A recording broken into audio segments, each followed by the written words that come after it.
ಮೋಸದ ಹೆಣ್ಣು ನಿನ್ನ ಸೆಳೆಯುವ ಸಮಯ, ಮರೆತೆಯ ನೀನು ಈ ಪಾಪಿಯ ಹೃದಯ.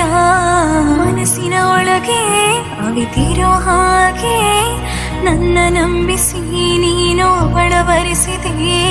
ಹುಚ್ಚು ಪ್ರೀತಿಯ ಕಂಡು ಸೋತೆನು ನಾನು, ಹೆಣ್ಣು ಮನಸ್ಸುಗಳಿಗೆ ನೋವೇನೋ. ಅನುಭವಿಸುವೆ ನೀನು ಮೋಸದ ಪಾಠವನು.